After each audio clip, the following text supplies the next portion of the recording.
ባሌ የማገጠብኝ የሰርጋችን ዕለት ማታ ነው። እኔና ባሌ የተጋባነው በ7 ወር ብቻ ትውውቅ ነው። በእነዛ 7 ወሮች ውስጥ ቁጭ ብለን ያወራንባቸው ሻይ ቡና ያልንባቸው ቀናትና ሰዓታት ቢደመሩ 1 ሳምንት እንኳን አይሞሉ። ነገር ግን የነበርንበት ሁኔታ እኔም ለትዳር የጓጓሁበትና ማግባት የምፈልግበት እሱም ለትዳር ዝግጁ የሆነና ለትዳር ዝግጁ የሆነችን ሴት የሚያገኝበትን ቀን እየናፈቀ ባለበት ሰዓት ተገናኘን። ፍቅር ይዞኝ አብጄ ከንፌ ያለሱ ብዬ ያገባሁት ሰው አይደለም። ነገር ግን ወድጀዋለሁ። ለትዳሬም የሚመጥን ምፈልገው አይነት ሰው ነው ብዬ መርጬዋለሁ። እሱም ወዶኝ መርጦኝ እንጋባ ተባብለን አስበን ተማምነን ነበር ወደ ትዳር የገባነው። ወደ ትዳር ለመግባት በምንነጋገርበት ሰዓት ኢኮኖሚውንም ቤተሰቡንም የሚመጥን ትልቅ ፕሮግራም ማዘጋጀት እንደሚፈልግ ነገረኝ። ቆንጆ ድግስን አዘጋጅተን የኔም የሱን ቤተሰቦች እንዲገኙበት ተስማማን። ይህን ጉዳይ ለእናትና ለአባቴ ስነግራቸው እናቴ ደስተኛ አልነበረችም። አባቴም ቢሆን ሰርግ ላይ የሚገኘው ሰው ወዳጅም ጠላትም ነው፣ የሚያያችሁም አይን የክፋትም የደግነትም አይን ነው። እንደዚህ ማካበድና ማጋነን አያስፈልግም። ከተዋደዳችሁ ትዳር ካላችሁ አርፋችሁ ወደ ህይወት ግቡ። የራሳችሁ የቅርብ ቤተሰብ የሚገኝበት ቀለል ያለ ፕሮግራም በየቤታችሁ አዘጋጅታችሁ ወደ ትዳር ሂዱ። ነገር ግን እንደዚህ በተጋነነና እንደዚህ እዩልኝ ስሙልኝ ባለበት ሁኔታ የሚደገስ ሰርግ የሰው አፍና የሰው አይን ውስጥ ከመክተት ውጪ የሚያመጣው ጠብ የሚል ነገር አይኖርም። ባክሽ ልጄ እሺ የሚልሽ ከሆነ እንደዚህ የተጋነነና የተዝረከረከ ነገር አታድርጉ ብላ እናቴ መከረች። ይህን ነገር ስለውሱ ይሄ በእኔ ተጀመረ አይደለም፣ ሙሉ ቤተሰባችን ያገባው እዛ ሆቴል ነው፣ የተደገሰውን በዚህ መንገድ ነው፣ ለእኔ ሲሆን ለምን ይቀራል? እኔም እፈልገዋለሁ፣ አለሜ ነው፣ አንድ ነው፣ ምንም አይነት ወጪ ካንቺም ሆነ ከቤተሰብሽ አልፈልግም። ሁሉንም ፕሮግራም የሚያዘጋጁት እናትና አባቶቼ ናቸው። እኛ ብቻ የምንፈልጋቸውን ነገሮች የምንጠራቸውን ሰዎች ዝርዝር ጽፈን ማስረከብ ነው አለኝ። ደስ አለኝ። ወጣት አይደለሁኝ እንዴ? ሴት አይደለሁኝ እንዴ? ሰርግ ወዳለሁ፣ ድብልቅልቅ ያለን ነገር ወዳለሁ፣ መታየትን ወዳለሁ፣ ማማርን መድመቅን ከፍ ማለትን ወዳለሁ። የእናቴን ሐሳብ በከፊል ልቤ ነበር የተቀበልኩት። የእሱን ሐሳብ ግን በሙሉ ልቤ ተቀብዬ ከኔ ቤተሰብ ከ100 እስከ 150 ሰው ከሱ ቤተሰብ ደግሞ የማላቀውን አክል ቁጥር ሰዎችን ጠርተን ሰርጋችን ሆነ። ሰርጋችን እንደነገርኩሽ ትልቅ የሚባል ከተማችን ላይ ይሄ ነው ብዬ ስሙን ሳልጠቅስልሽ አሉ ከሚባሉ ሆቴሎች አንዱ ሆቴል ላይ ነበር። ቬሎዬንም መርጬ ለቀን ለማታ ብዬ ተከራየሁኝ። እናም አይደርስ የለ ያ የሰርግ ቀን ደረሰ።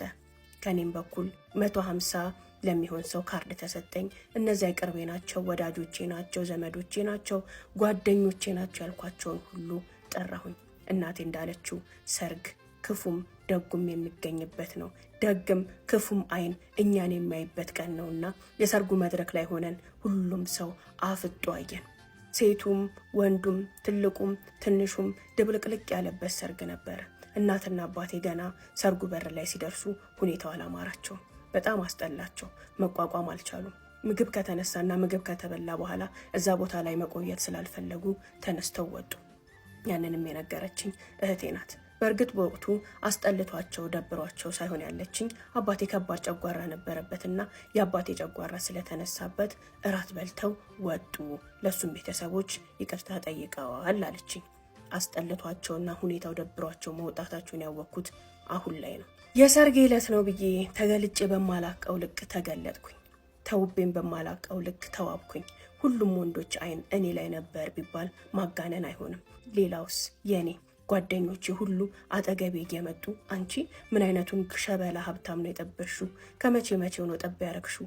ከየት ነው ያገኘሽው ይሄን ባለ ሀብት? ከየት ነው ያገኘሽው ይሄን ቆንጆ? እያሉ ግልጽ ነን ባዮቹ ሳይደብቁ በቅናትም በአሽሙርም እየመጡ ተንኮስ አደረጉኝ።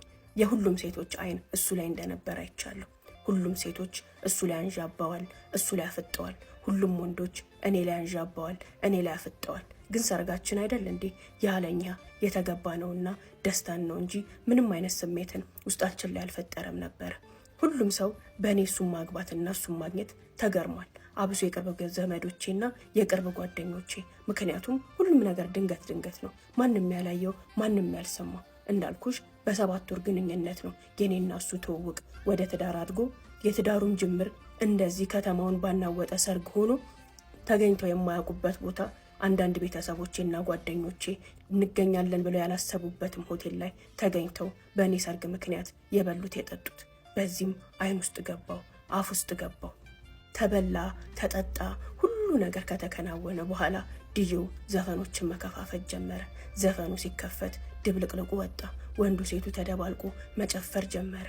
እዚህ ጋር ነበረ አንዲት ከኔ በእድሜ ከፍ ያለች ቅብጥብጥ ያለች ምንም የማይመስላት ሴት እየመጣች እኔና እሱ መሀል እየገባች መቀወጥ የጀመረ። እየመጣች ትጨፍራለች፣ እኔን ታስጨፍራለች፣ እሱን ታስጨፍራለች፣ ትዘላለች፣ ትፈነድቃለች። ሁኔታዋን ሳይ የቅርብ ዘመዱ እህቱ፣ አክስቱ፣ የአክስቱ ልጅ ናት የመሰለችኝ። በሁኔታዋ በጣም እየተገረምኩኝ ነበር።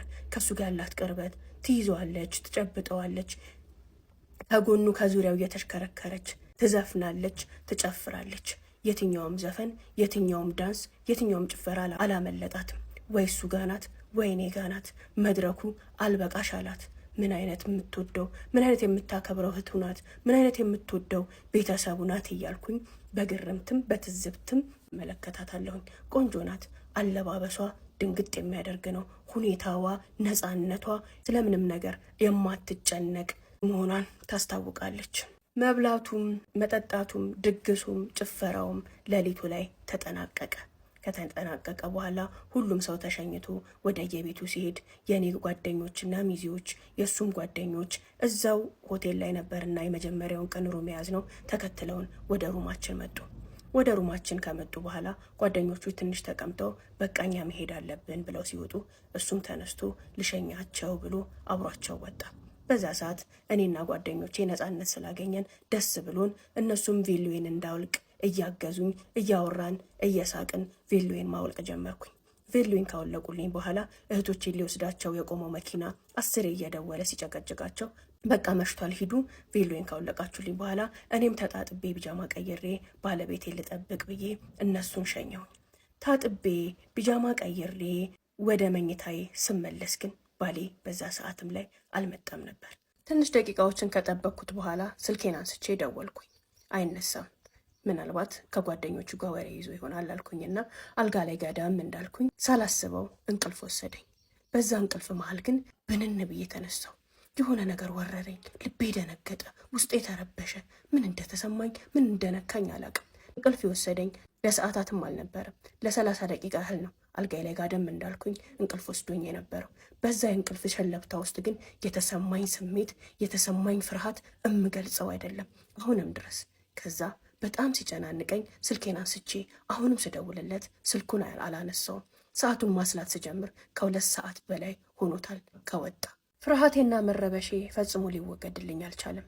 ቤተሰቦቼ ምን ሆነው ይሆን አልኩና ወደ እህቴ ደወልኩኝ። በሰላም ገባሽ ስላት አዎ በሰላም ገብቻለሁ። ምን ነው ስትለኝ ሌሊት ስለሆነ የሄድሽው በሰላም መግባትሽን ለማረጋገጥ ነው። ቤተሰብ ሁሉ በሰላም ገብቷል እየጠየኳት ሁሉም ሰው በሰላም መግባቱንና ምንም ችግር እንደሌለ ነገረችኝ። ፍርሃቴ፣ ጭንቀቴ፣ የልቤ መደንገጥ፣ የልብ ምቴን መቆጣጠር አልቻልኩም። እሺ ብዬ እሷን ስልክ ከዘጋው በኋላ ክላሴ ውስጥ እየተንቆራርጠጥኩኝ ለ3ኛ ጊዜ መልሼ ደወልኩለት። አሁንም አያነሳም። ከሁለት ወጥቼ መፈለግ እንዳለብኝ እየተሰማኝ ባለበት ደቂቃዎች ውስጥ ትንሽ ቆይቶ ደወለልኝ። ይቅርታ ስልኬ ሳይለንት ሆኖ ኪሴ ውስጥ ነበረ። ከጓደኞቼ ጋር ነበርኩኝ። ቆየሁብሽ እንዴ? አለቀ ብለውኝ ነው መጣሁ አለኝ። ከትንሽ ቆይታ በኋላ መጣ። እኔ በወቅቱ እንደነገርኩሽ በጣም ፈርቼ ስለነበረ በሩን ቆልፌዋለሁ።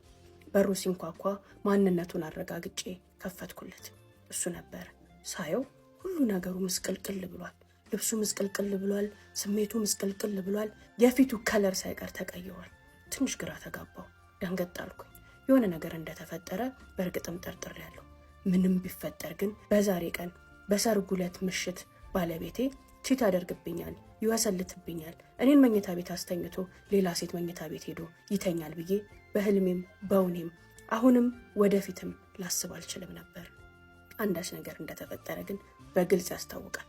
ምንም ነገር አላለኝም። እንደገባ ይቅርታም አልጠየቀ፣ ምንም አላለ። ያ ሁሉ ቆይቶ ያ ሁሉ ተደውሎለት ከመጣ በኋላ ቀጥታ ወደ ሻወር ነበር ሄደው። ቁጭ ብዬ እስኪመጣ መጠበቅ ጀመርኩኝ። በእርግጥም አንድ ነገር ስለተፈጠረ ምን ተፈጥሮ ነው ብዬ ልጠይቀው ፈልጌያለሁኝ። ሻወር ወስዶ እስኪመጣ በትዕግስት ቁጭ ብዬ ከተጠባበቅኩኝ በኋላ መጣ። ሳየው ትንሽ ተረጋግቷል። ስሜቱን መለስ ብሏል። የፊቱን ቀይ ከለር ተቀይሯል። ምን ነው ሰላም ነው ወይስ ችግር አለ? ጥሩ አትመስልም፣ ሁሉ ነገር ዝብርቅርቅ ብሏል አልኩት።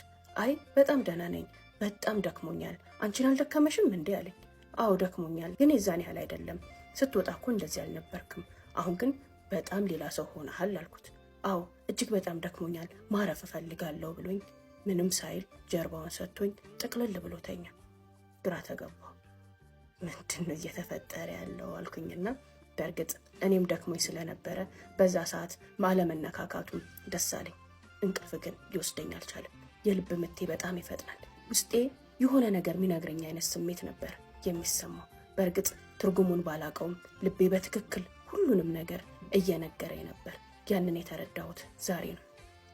በስንት መከራ ሊነጋጋ አካባቢ ትንሽ እንቅልፍ ወሰደኝ። ትንሽ እንደተኛው ነው የንጋቱ ፀሐይ በመስኮት የገባው።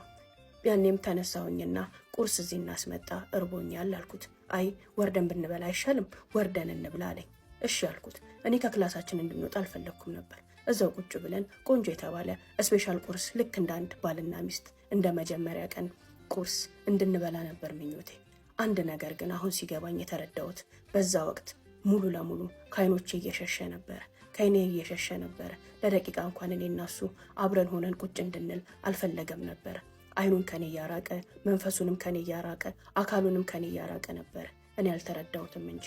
እሺ ብለን ታች ወረድን። ፕሮግራማችን የነበረው ለ5 ቀናት ከአዲስ አበባ ውጪ የጫጉላ ሽርሽር ለማድረግ ነበር። ያን ፕሮግራም እኔ እስከማውቀው እኔና እሱን ብቻ ያካተተ ነበር። ቁርስ ለመብላት በወረድንበት ሰዓት ላይ ግን ጓደኞቹ ጋር መደዋወልና የጫጉላ ሽርሽራችን ላይ እነሱም እንዲገኙ መገባበዝ ጀመረ። ግራ ተጋባሁኝ። ደውሎ ከጨረሰ በኋላ 1-2 ቦታ እንዴ ከኛ ጋር አብሮ የሚሄድ ሰው አለ እንዴ ወደ ክፍለ ሀገር አልኩት። አዎ ምን ነው ችግር አለ? ጓደኞቼን እየጋበዝኳቸው ነው አለኝ። አይ ስናወራ እኮ እኔ እናንተ ብቻ እንድንሄድ ነው እንጂ ሌሎች ሰዎችን እንጨምራለን አላልንም አልኩት። ምንም ችግር የለውም ያዳብሩናል፣ እንደውም አንቺም ከፈለግሽ ጓደኞችሽን መጋበዝ ትችያለሽ አለኝ። ያዳብሩናል እንደውም። ለትንሽ ደቂቃ ግራ ተጋባሁኝ። ሕፃን ልጅ ነው እንዲያገባሁት? በራሱ ቆሞ በራሱ መደበር፣ በራሱ መደሰት፣ በራሱ ማዘን የማይችል ሰው ጋር ነው እንዴ ልኖር የተስማማሁት የሚል ስሜት ተሰማኝ። ንድድ አልኩኝ።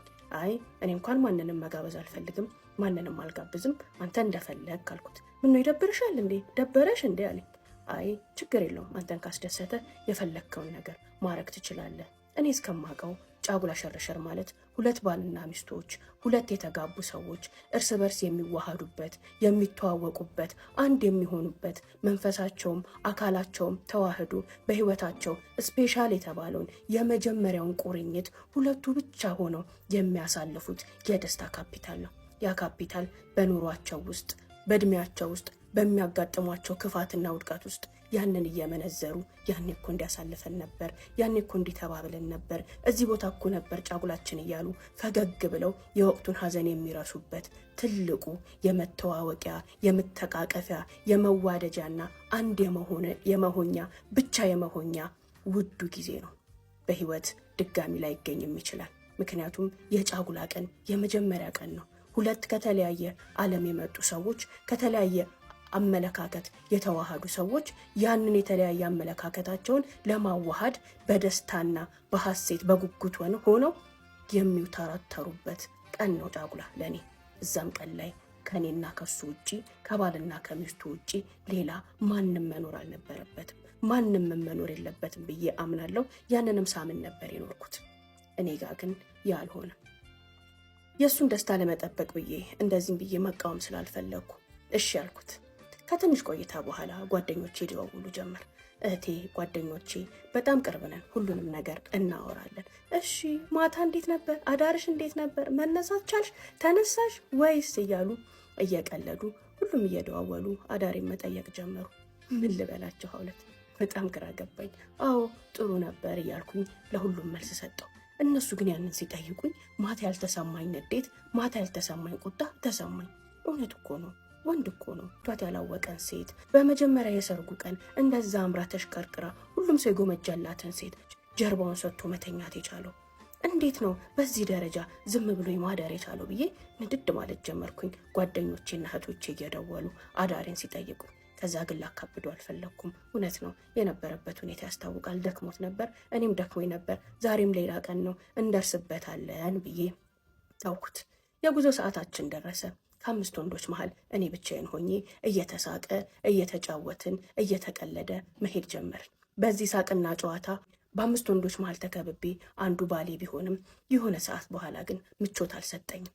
ይበልጥም በሱም መቆጣት ጀመርኩ። እንዴት ነው ግን አንድ ወንድ በ4 ወንዶች ሚስቱን አስከብቦ እነሱ ሲጫወቱ እየተጫወተች ሲያወሩ እያወራች ሲስቁ እየሳቀች እነሱ መሃል ሚስቱን አስቀምጦ አብሮ የሚሽካካ ምን አይነት ሐሞት ያለው ወንድ ነው ብዬ አሁንም ደግሞ ባሌን መገመት ጀመርኩኝ። ከነሱ መሃል ሆኜ ብቻዬን እንዴት ደስ ብሎት ነው? አይቀናም? አይናደድም?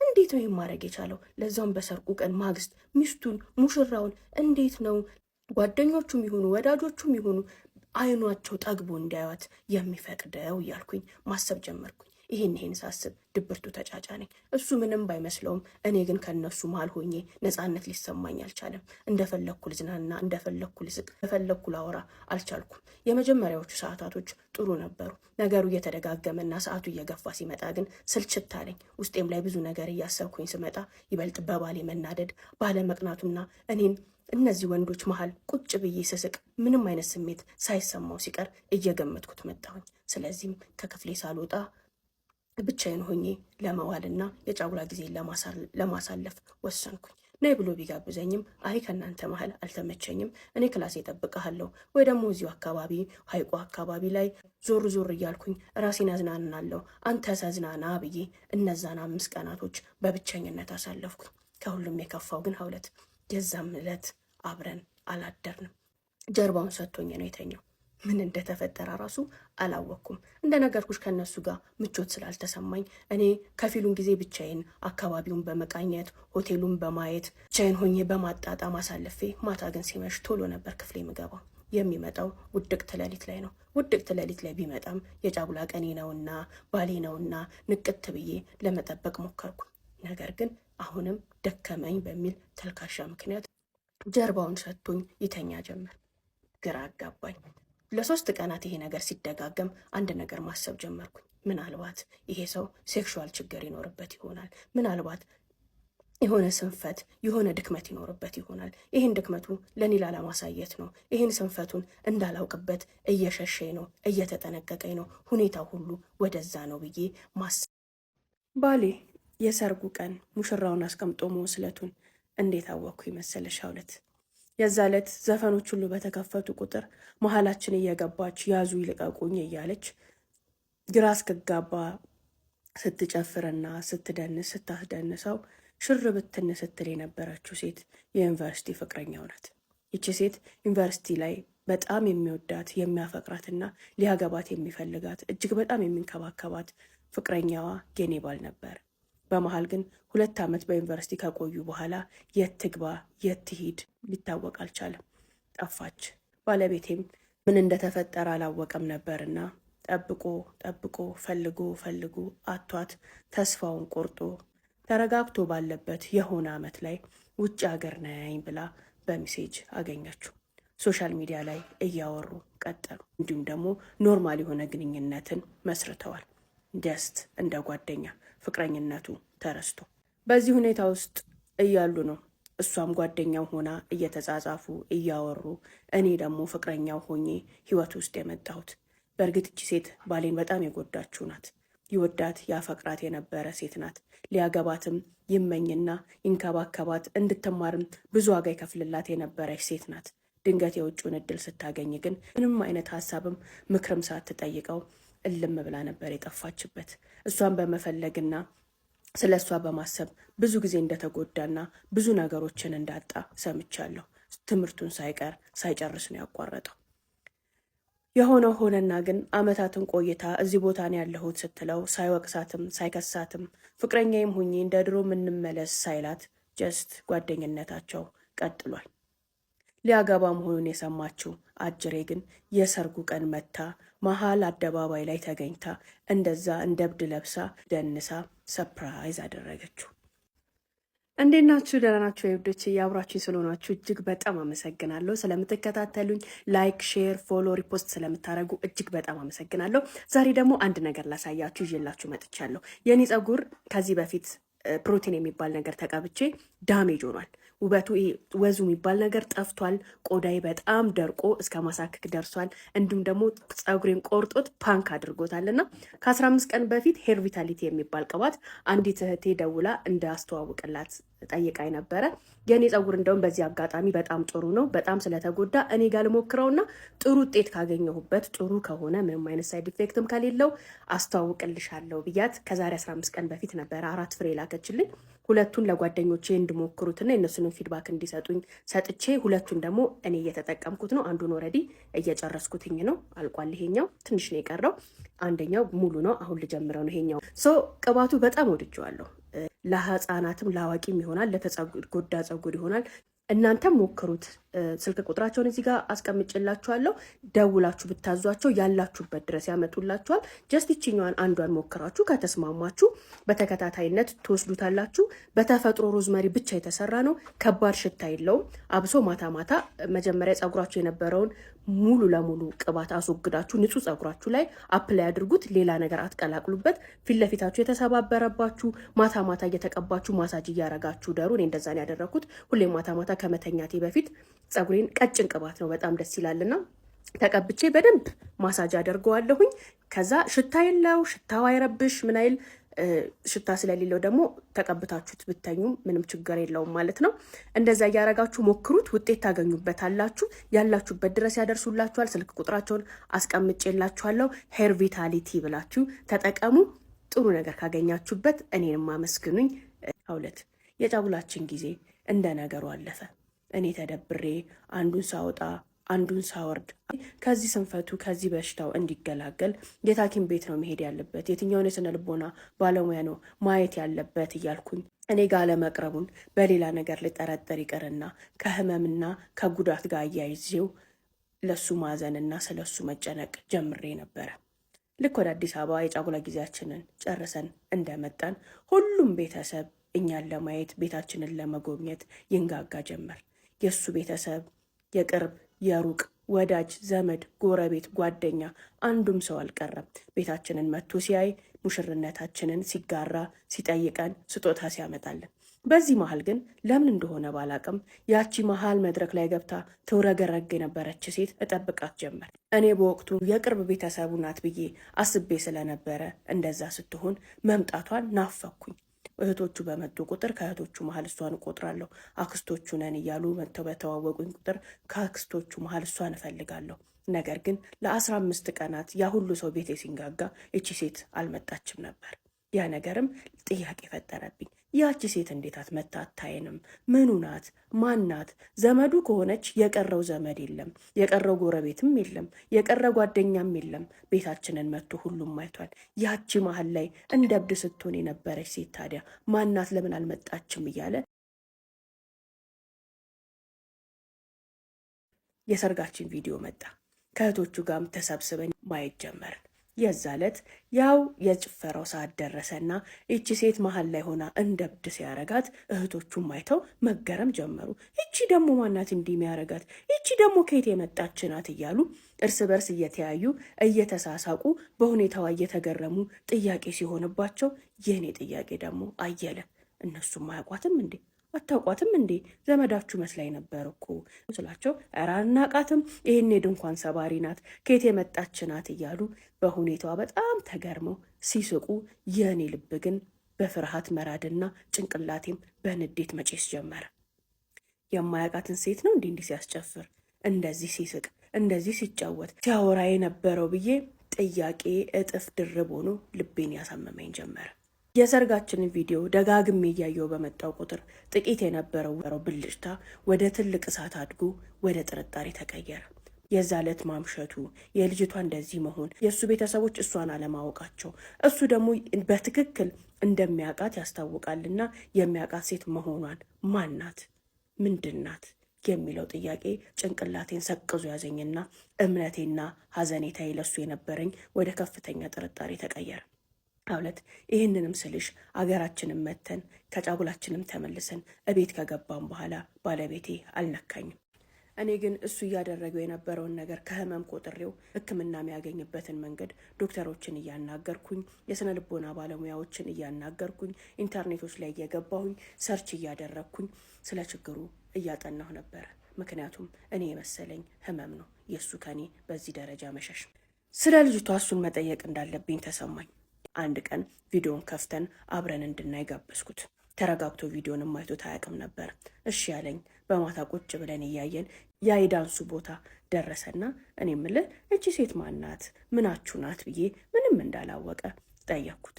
አፉ ተያያዘ፣ ንግግር ሁሉ ተቆራረጠ። ምን ነው አታውቃትም እንዴ ስለው አይ አውቃታለሁ ጓደኛዬ ናት አለኝ። ኦኬ ምን አይነት ጓደኝነት ምን አይነት ጓደኛ ናት አልኩት።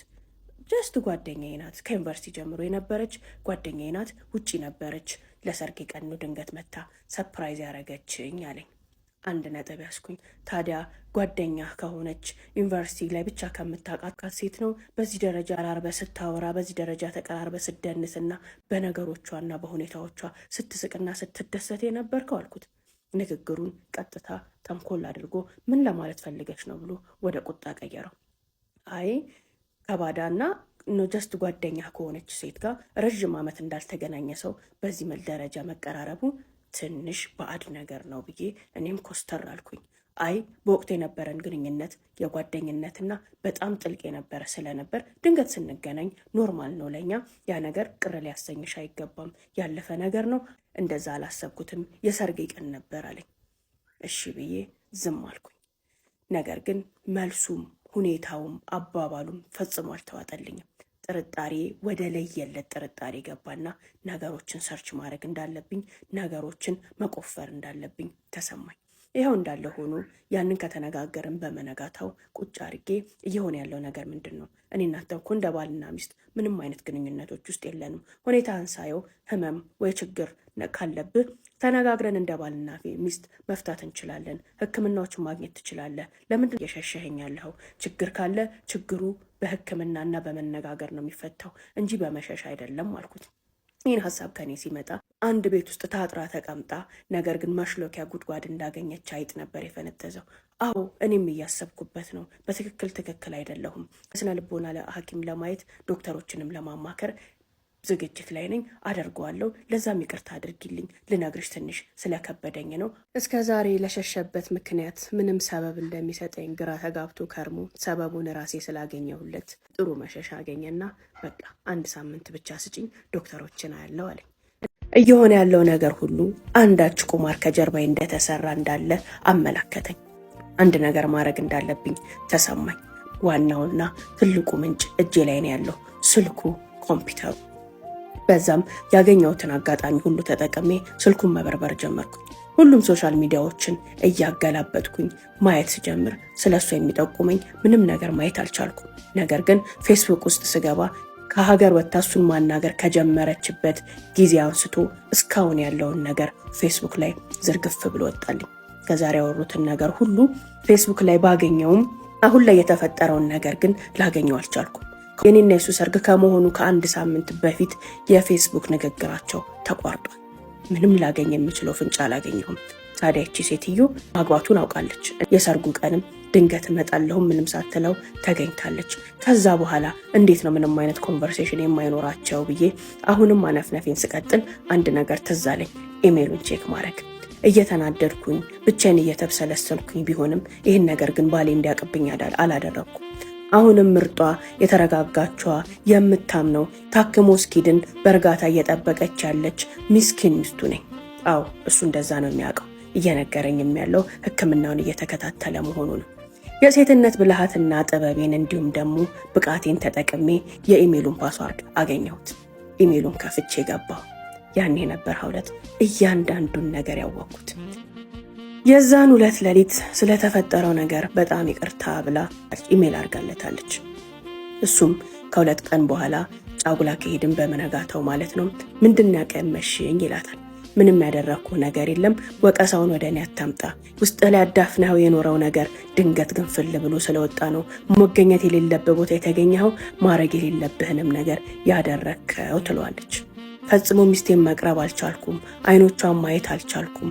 ሀፍረት እየተሰማኝ ነው። ከሃዲነት እየተሰማኝ ነው። ከዚህ በኋላ ወይ ነግሬያት ይቅርታዋን ጠይቄ ይቅርታዋን አገኛለሁ ወይ ደግሞ ትዳሩን እበትነዋለሁ እንጂ ምንም አይነት ሞራል ኖሮኝ ከሷ ጋር መቀጠል የምችልበት ሁኔታ ላይ አይደለሁም ያለሁት። ለምንድን ነው ግን እንደዛ ያደረግሽው ይላታል። አትጃጃል፣ ምንም የተፈጠረ ነገር የለም። የሆነው ነገር ሁሉ ከሰርግ በፊት እንደሆነ አስበህ እሷ ምንም የምታውቀው ነገር የለም። ለራስህ ይቅርታ አድርገህ ህይወትህን ቀጥል። በወቅቱ ቅናትም መበለጥም ተሰምቶ የነበረ ምን እንዳደረግኩኝ እኔ ራሱ አላቅም፣ ትክክል ግን አይደለሁም። ለዛም ይቅርታ ጠይቃለሁ፣ ስለምወድህ ብቻ ነው ትሏለች። እኔን እወድሃለሁ አትበይኝ። ህይወቴን አመሰቃቅለሽዋል፣ መንፈሴንም ረብሸሽዋል። ምንም የማታቀን ሴት እንድጎዳትና እንድሰብራት አድርገሻል። ምንም ሞራልም ምንም አፍም የለኝም እሷን ጥሩ ባልመስዬ የምቀርብበትና እሷን የምነካበት። አጠገቧ በቀረብኩኝ ቁጥር ሀፍረትና ድንጋጤ ነው የሚሰማኝ። ምን ማድረግ እንዳለብኝ እንኳን አላቅም። ትዳሬ ተበጥብጧል፣ ህይወቴ ተበጥብጧል። እድሜ ላንቺ፣ እንኳን ደስ ያለሽ። ከዚህ በኋላ በጥሩም ሆነ በመጥፎ ከአንቺ ጋር ምንም አይነት ግንኙነት እንዲኖረኝ አልፈልግም ይላታል። እሷም እንደዚህ አታድርግ፣ የሆነው ነገር ሆኗል። ለራስህ ይቅርታ አድርግ፣ ለህይወትህ ይቅርታ አድርግ። እኔም ወደ መጣሁበት ተመልሻለሁ። ላደረግኩት ነገር ይቅርታ ጠይቄሃለሁኝ። ነገር ግን ችን ሴት ይበልጥ የምትጎዳት በሰርግሽ ቀን እንደዚህ አድርጌብሻለሁኝና ተይኝ ብትላት ነው። ትናንት ያገባች ሴት ዛሬ መፈታት በጣም ቅስሟን ይሰብራታል። ይበልጥ የሚጎዳትን ነገር ከምታረግ ይርቅ ለራስህም ይቅርታ አድርገህ ወደ ህይወትህ ተመለስ። እሷ የምታውቅበት ምንም መንገድ የለም። አንተ ተረጋጋ።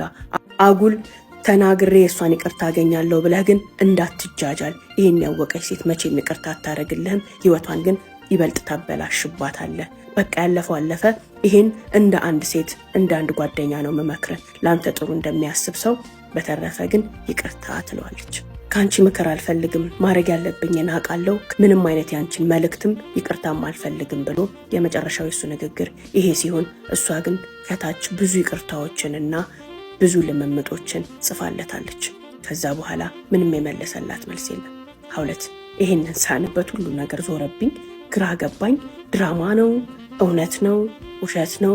ምንድን ነው እየሆነ ያለው እያልኩኝ ከራሴ ጋር የደነስኩም የፈዘዝኩም ራሴን የሳትኩም መሰለኝ። ምን እንደማድረግ እንዳለብኝ፣ ምን መሆን እንዳለብኝ፣ ምን ማሰብ እንዳለብኝ ራሱ አላቅም ነበር። የተወሰነ ራሴን ለማረጋጋት ሞክሬ የተለዋወጡትን ኮንቨርሴሽን ድጋሚ ያነበብኩት ያው ነው። አሁን ተረዳሁኝ። ባሌ ሊነካኝ ያልቻለው፣ ባሌ ከኔ ጋር መሆን ያልቻለው ሀፍረት ተሰምቶት ነው፣ ኃጢአተኝነት ተሰምቶት ነው። ባደረገው ነገር አፍሮ ነው እንጂ ምንም አይነት ችግር ኖሮበት አይደለም። በውሸት ላይ ውሸት፣ በክህደት ላይ ክህደት። እኔ ለሱ ተጨንቄ አሞታል፣ ተሸማቋል፣ አዝኗል ብዬ አናገርኩኝ፣ ሄድኩኝ፣ ተመረመርኩኝ እያልኩኝ ሲወጣ ሲገባ ነዘንዟለሁ። ሌላ ውሸት። አዎ እየታየው ነው፣ እየተመረመርኩ ነው፣ 1 ሳምንት ስጭኝ እያለ ደግሞ ይሸነግለኛል። ከተጋባው ወር እንኳን አልሞላኝም። ታዲያ ይህን ካደረገብኝ ሰው ጋር አብሬ ነው የምኖረው ወይንስ እፈተዋለሁ፣ እተወዋለሁ?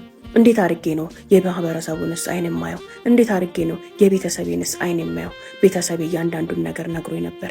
ድግስ መሀል መጥፎም አይን ጥሩም አይን አለ፣ ደግም ክፉም ሰው ነው የሚገኘው ያለችኝ እናቴ ንግግር መጣልኝ። አዎ አንድም የራሴ ጥፋት ነው። እዛ ድብልቅልቅ ያለ ነገር ውስጥ ባንገባ ኖሮ ኬት ታገኘው ነበር?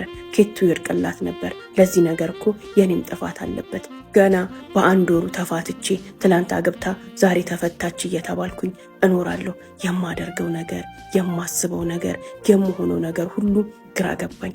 ያደሰትበታለሁ፣ አገር ምድሩ አይቶ የእሷ ሰርግ እያለ እሞገስበታለሁ፣ እደነቅበታለሁ ያልኩት ሰርግ ገና 1 ወር ሳይሞላው መታነቂያ የሆነ ህይወቴን የሚያበላሽ የእድሜ ልክ ጠባሳ የጣለብኝ አጋጣሚ ሆነ። ባሰብኩትና ሰዎችም ዙሪያ ያንቺ ሰርግ ባሉኝ ቁጥር የሚያስበረግገኝ ቀን ሆኖ ህይወቴ ላይ ማህተሙን ጣለ።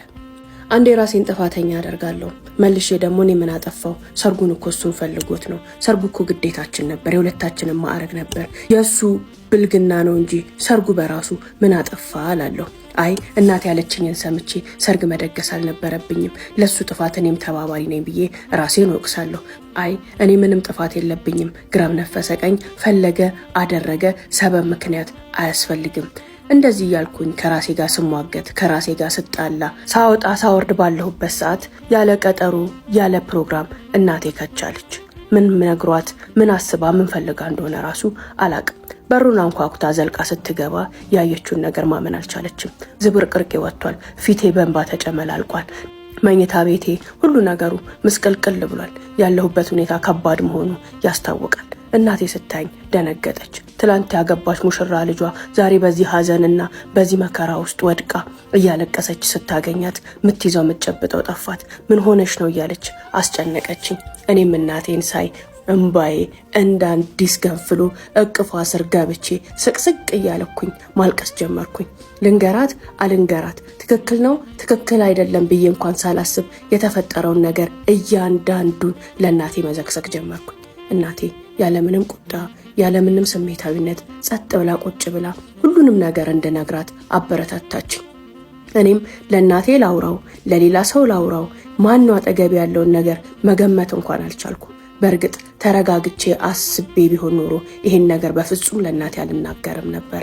ነገር ግን ሳላስብ ነበረ ዝርግፍ አድርጌ ለእናቴ ነገርኳት። ለእናቴ ካወራሁላት በኋላ ትንሽ ተረጋጋው። በጣም ማልቀሼ ስለነበረ ውስጤ ትንፈስ አለልኝ። ከዛ ደነገጥኩ። ለእናቴ ነው እንዲህን ሁሉ ነገር ያወራሁት? እናቴን ጭራሽ ስቃይ ውስጥ ጨመርኳት? እናቴንም ሀዘን ውስጥ ከተትኳት? እናቴንም ከኔ መከራ ጋር ደበለኳት ብዬ መልሽ ሌላ ጸጸት። ሀውሊ ዛሬ ይሄን ታሪኬን ላንቺ ስተነፍስ ከ3 ዓመት በኋላ ነው።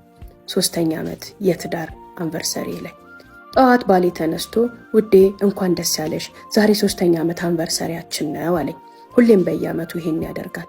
እኔ ይሄን ቀን ሆን ብዬ ለመርሳት ስታገል እሱ ደግሞ ሆን ብሎ የሚያስታውሰው ነው የሚመስለው። ረስቶት አያውቅም። በየዓመቱ እንኳን ደስ ያለሽ እያለ ስጦታ ይሰጠኛል። አንዳንዴ በዚህ ቀን የሚያስታውሰው ግን እኔን ይሆን እሷን እያልኩኝ እንደ አዲስ እንደ ዕለት ዕለት እቆጫለሁ፣ እናደዳለሁ፣ ይሰማኛል። የሚገርምሽ ነገር ይህን ብሎኝ ጠዋት ከወጣ በኋላ ከባድ ሀዘንና ብቸኝነት ተሰምቶኝ እንጦጦ ጫካው ስር ብቻዬን ቁጭ ብዬ ነው ላንቺ ቮይስ ያራኩልሽ። ባሌ በሰርጉ ቀን ቺት ማረጉን እንደማቅ እስካሁን አያውቅም። እሱም አልነገረኝም፣ ይቅርታም አልጠየቀኝም። ምንም ነገር እንዳልተፈጠረ አስመስሎ መኖርን ከጀመረ ይኸው 3ኛ ዓመቱ። እኔም ምን ያህል ቻይና ምን ያህል አስመሳይ ሴት መሆኔን ያወቅኩት በዚህ ትዳር ነው። ያን ሁሉ ነገር ውስጥ የተሸከሜ ጥሩ ሴት ሆኜ ጥሩ ሚስት ሆኜ መስዬ ከሱ ጋር እየሳኩ እየተጫወትኩ 3 ዓመት አንድ ልጅ ወልጄ አብሬው እየኖርኩኝ ነው።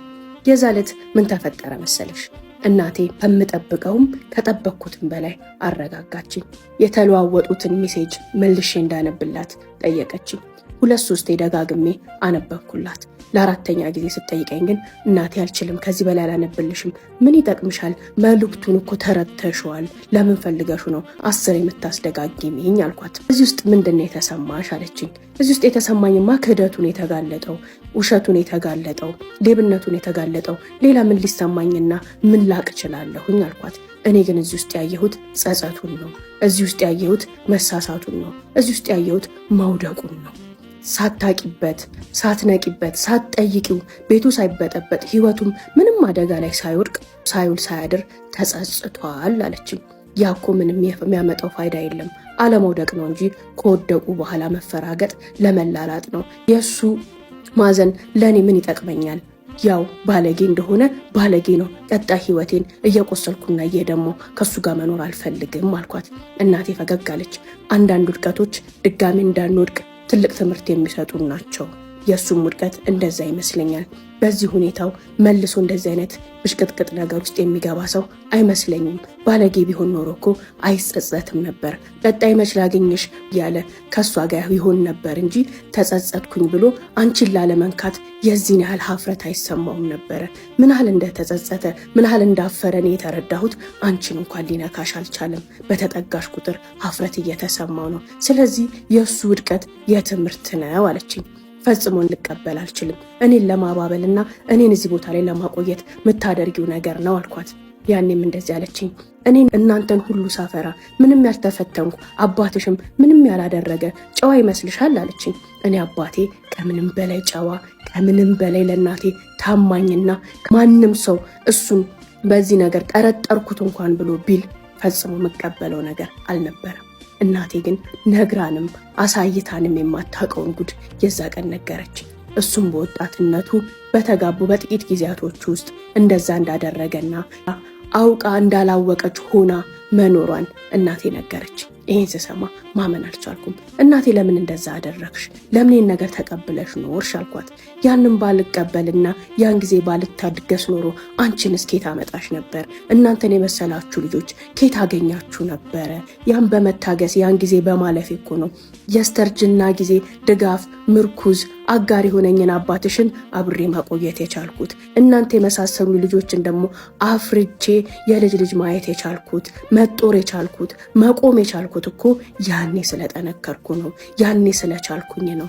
አባትሽ ያኔ የተሳሳተውን ስህተት መቻል ባልችል ኖሮ፣ ጠንክሬ መቆም ባልችል ኖሮ፣ ከጎኑ መሆን ባልችል ኖሮ እናንተም ባልተፈጠራችሁ፣ የኔም እድሜ ባጠረ፣ የሱም እድሜ ባጠረ፣ ህይወቴ ምስቅልቅል ብሎ ዛሬ የተረሳው ሰው እሆን ነበር አለችኝ።